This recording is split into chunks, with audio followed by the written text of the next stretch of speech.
Hola, nos da mucho gusto que nos acompañes hoy. Esperamos que puedas sentirte amado y aceptado en medio nuestro. No somos un edificio, somos una gran familia. No somos perfectos, somos discípulos deseosos de amar, crecer y servir. Deseosos de amar a Dios y a nuestro prójimo. Crecer en una relación con Dios y nuestros hermanos. Y servir a nuestra comunidad, compartiendo con otros lo que Dios nos ha dado. Es nuestra visión vivir para que todos a nuestro alrededor puedan experimentar el poder de Dios, su bondad, su gracia, su fidelidad, su eterno amor y sobre todo su gran poder para restaurar. Creemos que sin importar lo que haya ocurrido en tu vida, Dios todavía tiene un plan contigo. Por eso nos alegramos de que estés aquí con nosotros, pues estamos confiados de que hoy será una nueva oportunidad para experimentar el poder de Dios. Bienvenido a tu nueva familia.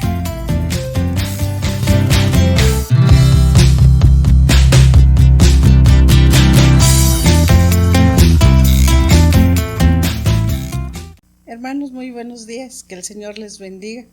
Nuevamente, una vez más, estamos delante de nuestro Dios, un domingo más que Él nos da para alabarle, para glorificarle.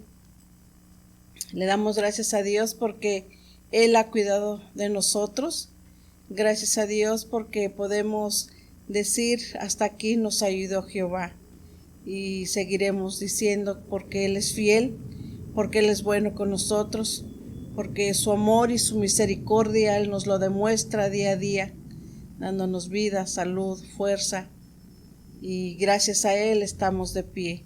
Vamos a iniciar nuestro culto de esta mañana y voy a leer una porción de la palabra de nuestro Dios que dice: ¿Con qué me presentaré ante Jehová y adoraré al Dios Altísimo?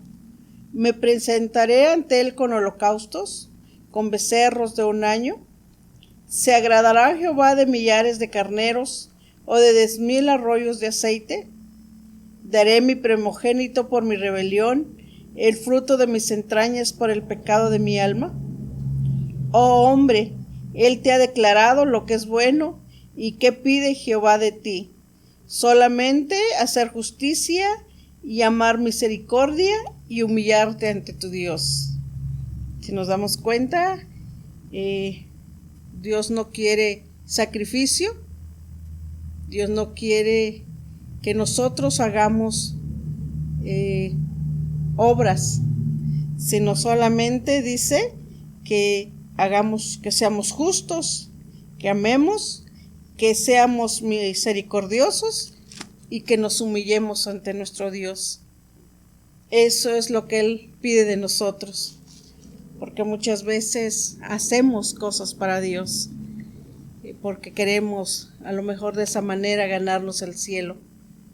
Sí, pero Dios nos dice que Él quiere que seamos justos, que amemos, que seamos misericordiosos y que nos humillemos ante Él, que reconozcamos que Él es el único que merece la honra, la gloria y la alabanza, que nos humillemos, que reconozcamos que sin Él nosotros no somos nada,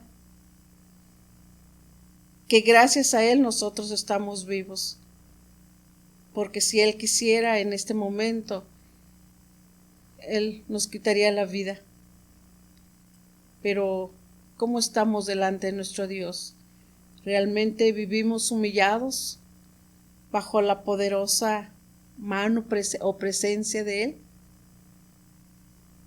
Es lo que Él pide de nosotros: ser justos, amar, ser misericordiosos y humillarnos, reconocer que nuestro Dios es el único Dios santo, es el único Dios verdadero, no hay otro. Vamos a orar.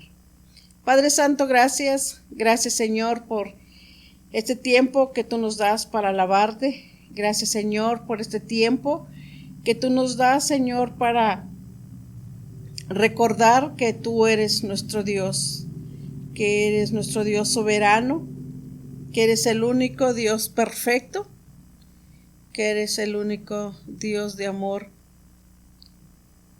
que un día envió a su Hijo Jesucristo al mundo para morir en la cruz por nuestros pecados. y nos enseñó lo que es el verdadero amor, que sin conocernos mandaste a tu Hijo Jesucristo para morir por nosotros. Gracias. Gracias por demostrarnos ese amor, y de ese mismo amor quieres que nosotros sintamos los unos por los otros. Padre, ayúdanos y enséñanos a amar. Enséñanos, Señor, a ser personas justas. Enséñanos a tener misericordia. Enséñanos, Señor, sobre todas las cosas, humillarnos delante de ti. Reconocer, Señor, que sin ti nosotros no somos nada. Reconocer, Señor, que nuestras vidas están en tus manos y que solamente por tu infinita misericordia nos tienes de pie. Gracias, Señor. Gracias por ese hermoso privilegio que nos das de tener vida.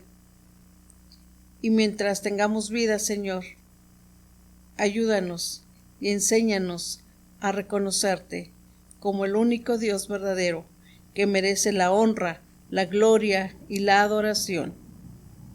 Entonces, en esta mañana, Dios, queremos glorificarte. Queremos que tú nos hables, Señor. Queremos escucharte, Padre, a través de tu palabra. Que tú nos hables, Padre, para aprender a amar. Aprender a amar, Señor, sin acepción de personas. Sin distinguir, Señor, quién sea, sino amor a todos. Como tú, Señor, lo demostraste en la cruz. Tu palabra dice que de tal manera amaste al mundo, que diste a tu Hijo único, para morir en la cruz por nuestros pecados. Entonces, Dios, gracias. Gracias, Padre, por demostrarnos ese grande amor. Háblanos, Padre, a través de tu palabra, y enséñanos, Señor, cómo quieres que nos comportemos, cómo quieres que vivamos. Y gracias, Dios, por este tiempo. Glorifícate, Padre, en nuestras vidas. Y gracias, Señor, porque eres fiel, porque nos das esa bendición de tener libertad para estudiar tu palabra. Gracias, Señor. Te amamos y te bendecimos. En el nombre de Jesús. Amén.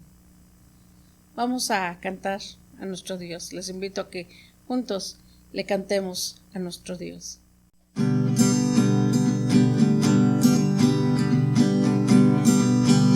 El Dios que hizo los cielos y la tierra, con el poder de su palabra, reina con autoridad.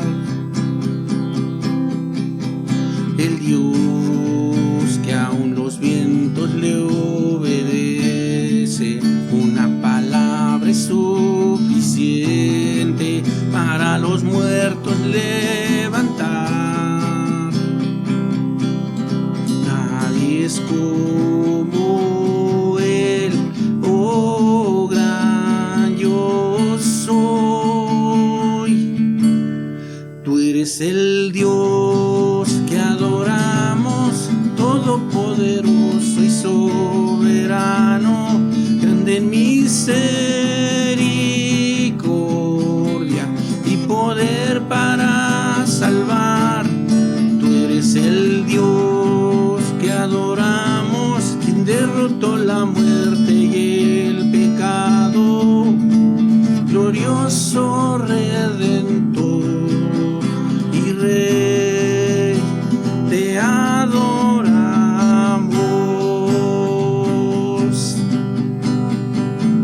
El Dios que descendió desde su trono para llevar sobre sus hombros nuestra culpa y transgresión.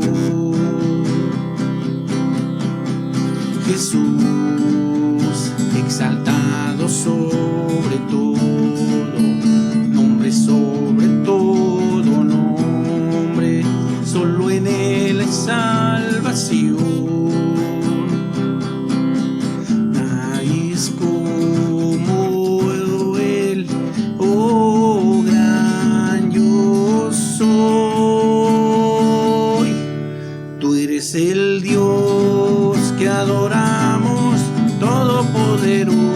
soberano, grande en misericordia y poder para salvar.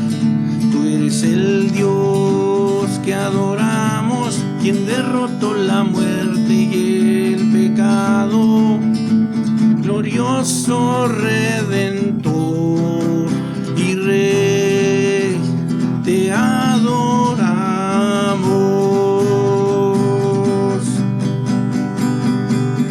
A Él sea la gloria y el poder, todo es de Él y para Él.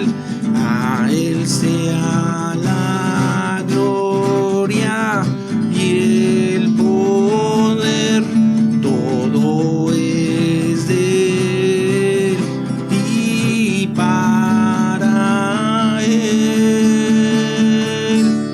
Tú eres el Dios que adoramos, todopoderoso y soberano, grande en misericordia y poder para salvar.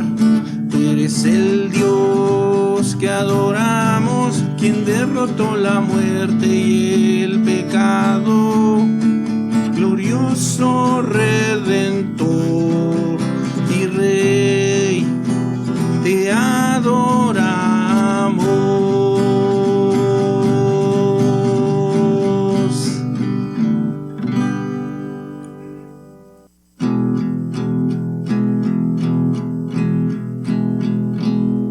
Tú eres, Señor, mi fortaleza, como ninguna. Vives en mí. Tú eres, Señor, mi esperanza, como ninguna. Vives en mí. Gracia que me levanto, nombre que me restauro, has sido fiel, has sido fiel. Perfecto amor, inagotable, incomparable. Vives en mí. Gracia que me levanto, nombre que me restauro, has sido fiel, has sido fiel. Tu amor, Señor, llega hasta los cielos.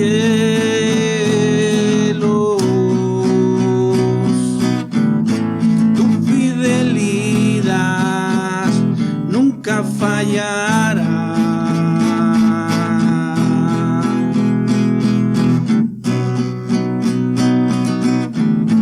Tu amor, Señor, llega hasta los cielos.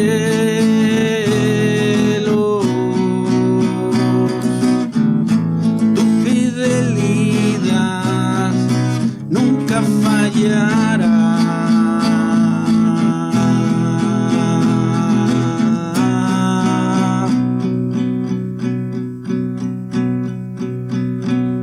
Tú eres, Señor,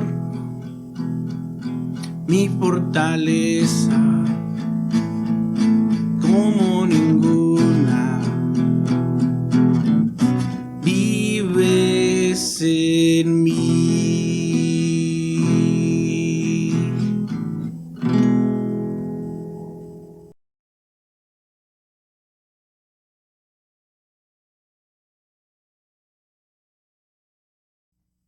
Cuando pensamos en los atributos de Dios, su naturaleza y cómo es Él, casi siempre pensamos en cosas como su santidad, su justicia, que es todopoderoso, que lo conoce y lo sabe todo, y que además está en todas partes. Eso lo conocemos como omnisciencia y omnipresencia. Y pensamos que Él no cambia, y lo sabemos. Sabemos que Él es eterno, es soberano, pero ¿saben una cosa? Hay otro atributo de Dios en el que no se piensa y que casi ni se menciona, y es su imparcialidad. Es decir, Dios es imparcial también.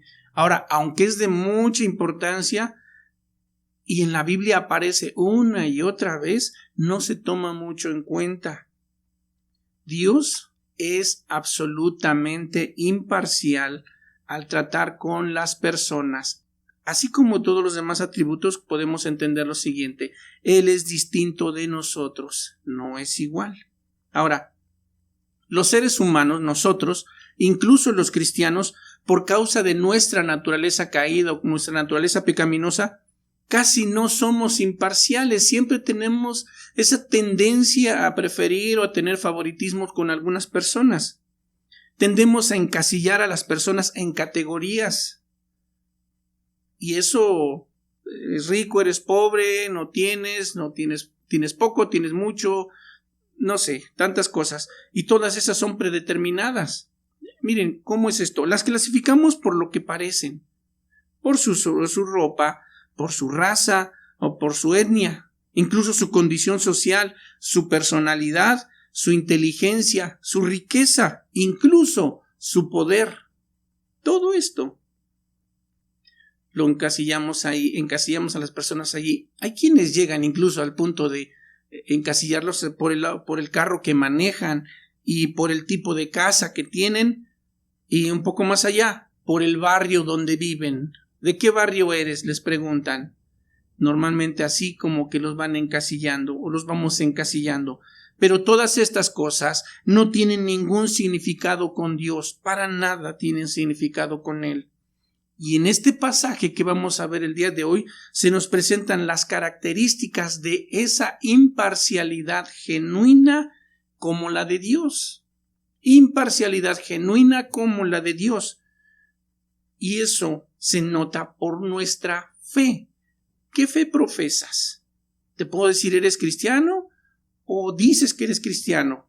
Bueno, y es que Dios prueba esa fe, nuestra fe, por las acciones y las actitudes que tenemos hacia otras personas, tanto las que nos rodean en nuestra vida cotidiana, como las que se reúnen con nosotros cuando adoramos a Dios. ¿Cómo nos comportamos con ellos? ¿Cómo somos con ellos? Dice nuestro pasaje en Santiago capítulo 2, versículo 1 de toda nuestra serie de este libro. Dice lo siguiente: hermanos míos, ustedes que tienen fe en nuestro glorioso Señor Jesucristo, no deben hacer diferencia entre las personas. Otra traducción dice lo siguiente: ustedes, hermanos míos, que creen en nuestro glorioso Señor Jesucristo, no deben hacer discriminaciones entre una persona y otra. Antes de adentrarnos en nuestro pasaje, quiero que tomen en cuenta lo siguiente. En cada ocasión que aparece esta expresión diciendo Santiago, hermanos míos, porque ya antes lo había dicho, le sigue una exhortación que es enfática. Es decir, quienes comprendemos que es exhortación, vamos a entenderlo como algo que nos está llamando la atención, y es enfático en eso. Por eso él inicia con esta frase. La imparcialidad genuina de la que estamos hablando, de la que vamos a tratar, tiene dos bases de entrada. Tiene primero como base la fe en Cristo. ¿Por qué la fe en Cristo? Bueno, leemos lo que dice nuestro pasaje después de la introducción. Hermanos míos, te estoy llamando la atención. Ustedes que tienen fe en nuestro glorioso Señor Jesucristo. Ya. ¿Qué es tener fe entonces? Bueno, si el objeto de nuestra fe como cristianos es el Señor Jesucristo, y si tú has depositado tu fe en Él, tu confianza en Él, le has dicho, Señor, aquí está mi corazón, Señor, aquí está mi vida, Bueno, Él nos enseñó a hacer eso. Él nos dijo que lo hiciéramos. Si tú lo has hecho, entonces cumpliste con lo que Él dice. Miren, lo que Él menciona en Juan capítulo 3, versículo 36. El que cree en el Hijo tiene vida eterna, pero el que rehúsa creer en el Hijo no verá la vida, sino que la ira de Dios está sobre él. Esto lo enseñó Jesús. Así que si tú creíste en Él, tienes vida eterna. Ahora, también a un carcelero se le dijo lo mismo. Cuando él preguntó, Señores, ¿qué debo hacer para ser salvo? Él dijo, o le dijeron, cree en el Señor Jesucristo y serás salvo. En Hechos capítulo 16, versículo 31. Este creer es depositar tu fe en Cristo. Si tú ya lo hiciste, estás dentro de este círculo de aquellas personas que dicen que tienen fe en Jesucristo. De eso se trata. Otra cosa también, esa fe es la que tú depositas en el Salvador, en Jesucristo, y produce precisamente eso, salvación. Como dice en 1 de Juan capítulo 5, versículo 12, el que tiene al Hijo, tiene la vida. Y es por eso que decimos que un creyente, una persona que es salva, o que ha sido salvada, tiene la fe en el Señor Jesucristo. Y esto significa que nuestra fe en Él no es algo pasajero o de tiempo. Es decir, ya tomé una decisión allá y pues ahorita como que se me está olvidando. No, es algo continuo, es algo constante. Porque cuando se habla de creer, se habla de algo constante, continuo, en el presente. Esto es una acción continua y es necesario que sea así. ¿Por qué? Porque implica tener continuamente fe en el Señor. Y en este caso de nuestro pasaje se refiere a la vivencia personal de la fe. Recuerda, si tú has dicho o eres de los que dicen que tienes tu fe en Jesucristo, esta exhortación te incluye a ti. Y tal vez tú que estás viéndonos por primera vez, estás comprendiendo algunas cosas. Pues esto es tener fe. Tú depositas tu fe en Jesucristo porque Él vino para salvarnos y darnos vida. Ahora, si tú ya aceptaste entonces a Cristo como Señor y Salvador, tienes una vivencia personal de esa fe. Lo practicas todos los días. Es esa fe que te une con el Señor Jesucristo. Es la experiencia de la vida suya, la vida de Él, en tu vida mostrada a los demás. Es decir, las personas no van a ver a Jesucristo físicamente, sino van a verlo a través de ti. Una vez alguien me dijo que nuestro comportamiento cotidiano influye mucho en las personas, porque es probable que haya personas que jamás conozcan a un cristiano solamente y te conozcan a ti. Es decir, no conozcan a nadie más que a ti. Y tú reflejas a Jesucristo. Recuerda eso. Cada día en lo que haces y en tu trato con los que te rodean, van a notar eso. Así que ahora tienes una vivencia personal de esa fe. Es esa fe que te une con Jesucristo, que te permite que experimentes la vida de Él en ti. De hecho, las personas no van a ver a Jesucristo de manera personal, lo van a ver a través de ti y de mí. Esa es la manera en cómo ellos van a reconocer que en verdad eres un cristiano o un discípulo de Jesucristo. Y en este caso, el que estamos viendo, trata de esa vivencia que tú todos los días vives, valga la redundancia, y los demás te ven, se dan cuenta cómo eres. Es ese trato que tienes tú para con los demás. En eso estriba muchísimo de lo que conocemos y de quién es el que nos guía, quién es el que nos dirige cada día de nuestra vida. Pero hay una cosa, aquí sí quiero adentrar en esto. Recuerda que esa fe no es solo intelectual, no es solamente que conozcas, no. Se trata de algo que lo expresas de una manera práctica. Es algo que tú lo haces. Porque anteriormente en el versículo 27, capítulo 1, versículo 27, hablamos de que tú estás practicando una religión pura y sin mancha, que es la religión delante de Dios, la que es la religión correcta. Entonces, estás dentro de esto. Ahora, esa fe es la que te impulsa a que realices acciones concretas como cristiano. Es decir, no es una persona pasiva, sino una persona que desarrolla actitudes, desarrolla cosas o actividades en bien de los demás o algo que ayuda a que el evangelio se extienda, no que estorbes. Es algo que haces. No solamente es algo que dices, lo vives, lo externas y los demás lo ven y por tu testimonio ellos pueden creer también. Es la única manera que puede lograrse, es la única manera que puede hacerse. Una cosa más, la imparcialidad genuina es vivir una fe imparcial. Eso es imparcialidad genuina, una fe imparcial. ¿Qué es eso? La fe va en contra de la discriminación. Nuestro pasaje nos dice, no deben hacer discriminación entre una persona y otra. Entonces, esa fe que tenemos en Cristo produce una consecuencia de vida. ¿Y qué es eso? Eso te impide a ti y a mí discriminar a los demás, hacerlos a un lado, o tener favoritismos o hacer acepción de personas. En otras palabras, la fe en Cristo, como te decía al principio, es contraria a la acepción de personas o discriminarlos o hacerlos a un lado y tener favoritos con otros. Lo que se nos está diciendo aquí es que no debes profesar tu fe en Cristo y al mismo tiempo ser un creído espiritual que presume ser superior a los demás. Eso es ilógico. O sea, no puedes hacer las dos cosas. En el Antiguo Testamento vemos también la enseñanza de no evaluar a las personas como ricos o como pobres. Desde antes ya Dios lo había advertido. Él dice en Levítico capítulo 19, versículo 15 lo siguiente: si tienen que resolver algún asunto legal, no sean injustos. No favorezcan a nadie, sea pobre o sea rico.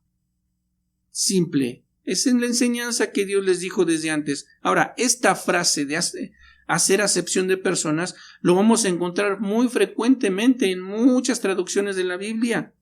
Y quiere decir portarse con parcialidad a favor de alguien porque es rico, influyente o a lo mejor popular o porque me cae bien. Eso es hacer acepción de personas. Tú sí, tú no. Así. Y la parcialidad es una falta que toda la Biblia condena de manera insistente. Es decir, todo el tiempo lo está condenando.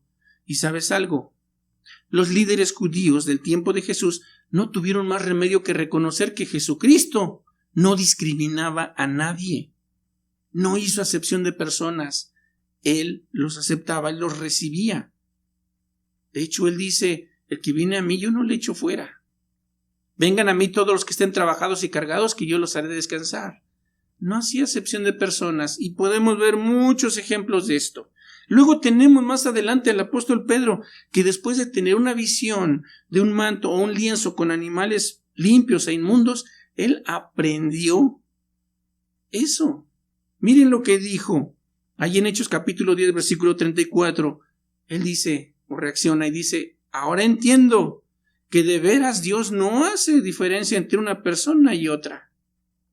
Él tenía ese prejuicio también, pero Dios le muestra que no había diferencia. También el apóstol Pablo estaba convencido de que los judíos, en el caso de ellos, los judíos y los gentiles reciben el mismo juicio de Dios. No hay diferencia. Dios no tiene favoritos, y esa es una verdad que se insiste una y otra vez. Muchas veces se insiste en esto. Se nos enseña entonces en este pasaje que la fe en Cristo es incompatible con el favoritismo. ¿Tienes tu fe en Cristo? No puedes discriminar a nadie, no puedes hacer a un lado a nadie más. Es aceptarlos. Eso es lo que nos dice la Escritura. Y esta palabra acepción en su forma original se refiere a lo siguiente, que no debe verse el rostro o la posición de la persona para favorecerla frente a otro menos agraciado. ¿Cómo es esto?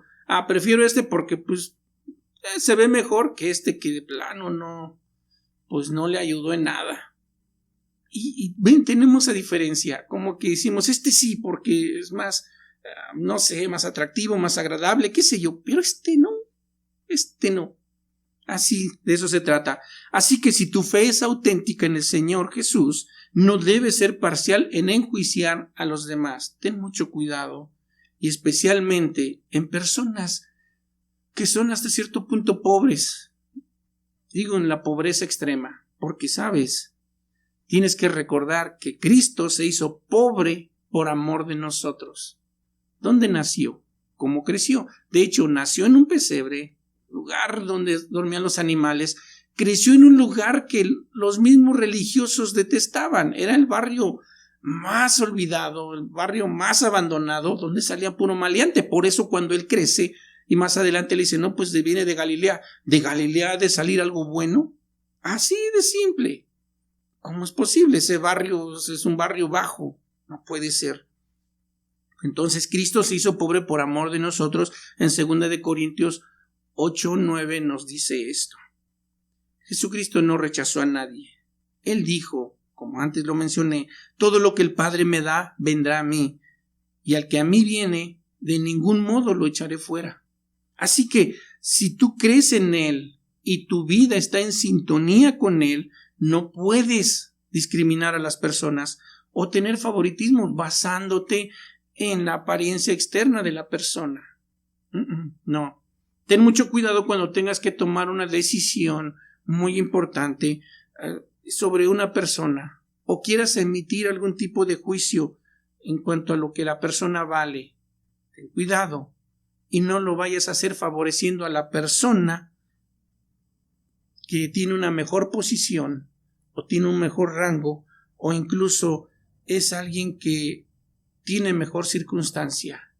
Eso debes cuidar mucho en lugar de valorar su situación personal. Y en nuestro caso es muy importante tomarlo muy en cuenta con todo aquel que entre a la congregación. Porque es tan importante esto. Gente entra y a veces nos los quedamos viendo. He visto personas, incluso yo me he visto también, nos quedamos viendo quién será, cuál será su idea, qué pensará.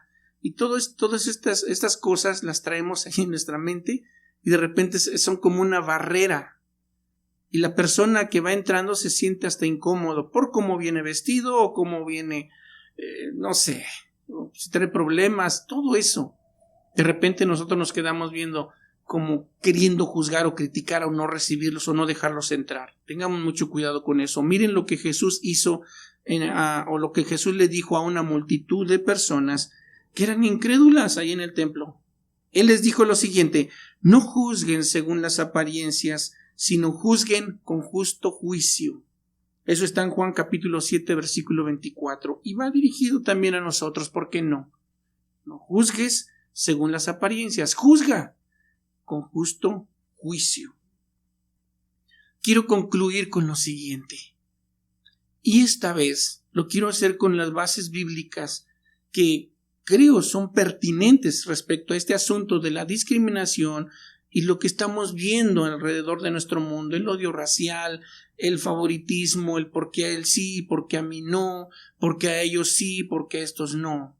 Se da mucho en muchas partes y lo vemos alrededor. Y me atrevería a decir que dentro de la congregación, si tenemos ese tipo de cosas, comience a reaccionar. Reaccionen. Vamos a reaccionar respecto a esto y vamos a considerar lo que les voy a decir ahora en momento de conclusión. La Biblia dice lo siguiente acerca de nuestro Dios. Recuerda, hablábamos acerca de que Dios tiene atributos, muchos, pero muchos se nos olvida o no lo tomamos en cuenta el asunto de la imparcialidad. La Biblia nos dice lo siguiente acerca de nuestro Dios. Pues el Señor tu Dios es Dios de dioses y Señor de señores. Él es el gran Dios poderoso e imponente, que no muestra parcialidad y no acepta sobornos. Eso está en Deuteronomio capítulo 10, versículo 17. Y Él espera de nosotros lo mismo espera Dios.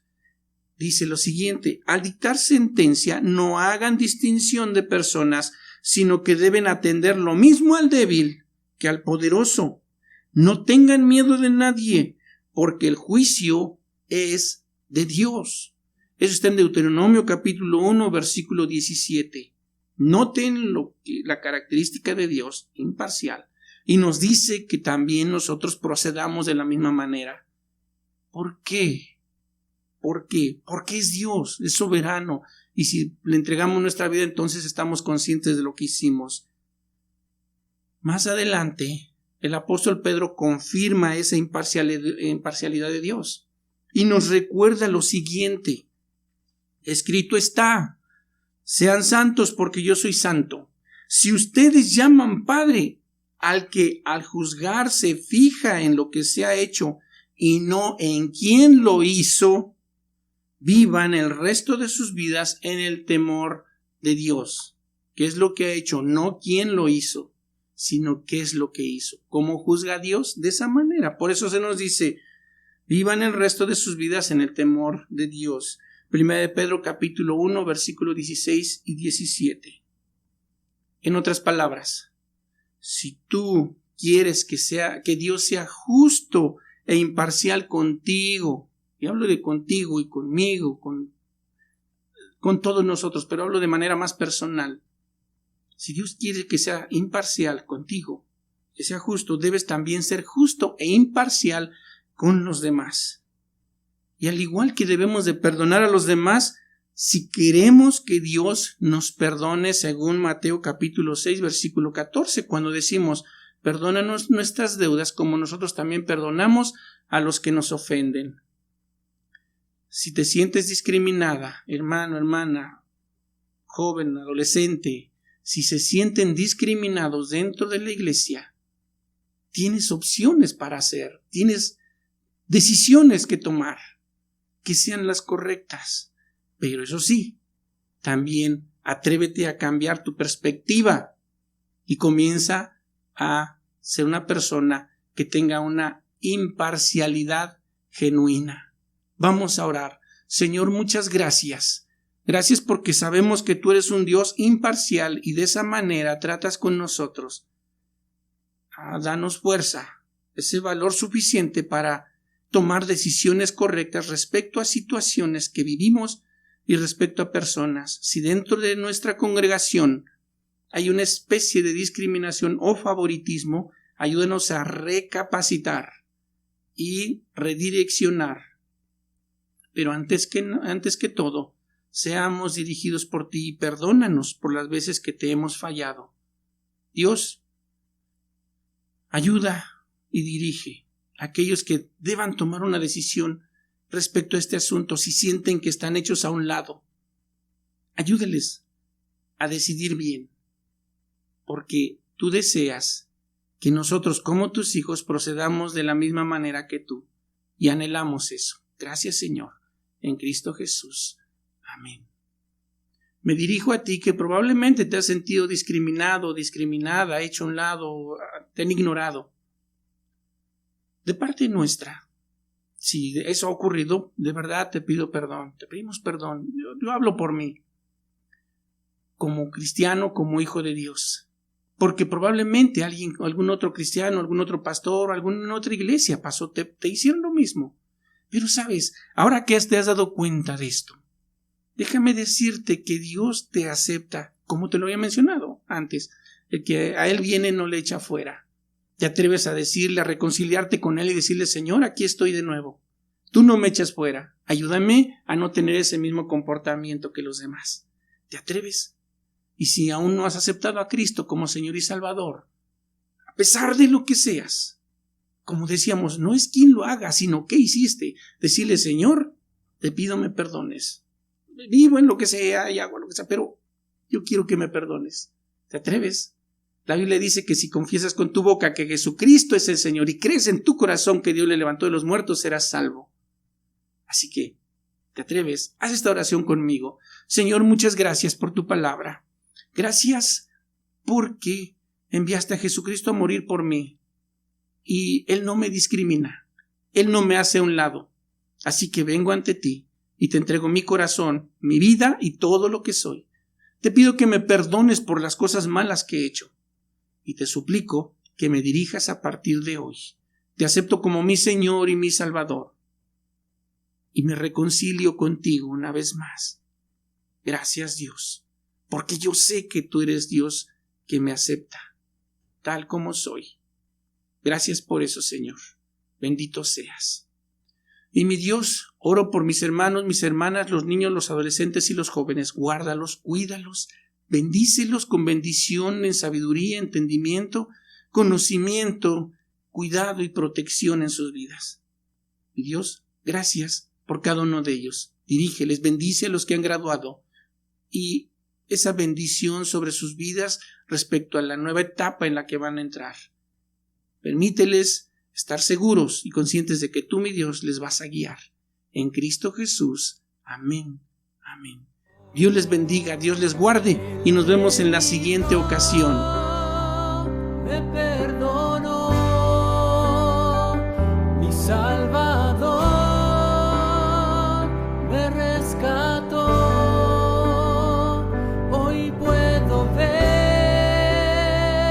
la salvación, cuán grande es Dios, sublime amor.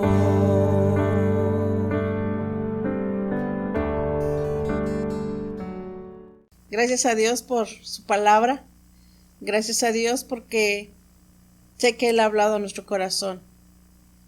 Porque Él nos ama y quiere que nosotros compartamos ese amor. Quiere que nosotros seamos verdaderamente hijos de Él. Que nos comportemos como hijos de Dios. Gracias a Dios por este tiempo. Que Dios les bendiga y que Dios les guarde. Si Dios permite, nos vemos la próxima semana. Les invito a que se conecten para escuchar la palabra de nuestro Dios, pero también les invito a que lean la palabra, que oren y que tengan una comunión, una relación con nuestro Dios durante esta semana, que busquen de su dirección, que busquen de su guía, para que Él les encamine y les dé sabiduría, cómo vivir y cómo comportarnos de la manera que a Él le agrada. Vamos a orar para despedirnos. Padre amado, gracias Señor por este tiempo. Gracias Padre porque yo sé que has hablado a nuestro corazón. Gracias amado Dios porque tú eres fiel con nosotros. No merecemos, Padre, tanto amor, tanta misericordia, pero reconocemos, Padre, que somos indignos muchas veces, que, Señor, no somos dignos de llegar delante de tu presencia, porque conoces, Señor, nuestra humanidad. Conoces, Padre, nuestro corazón. Conoces, Padre, nuestro ser completo y sabes, Señor, que te fallamos de diferentes maneras. Perdónanos, Señor.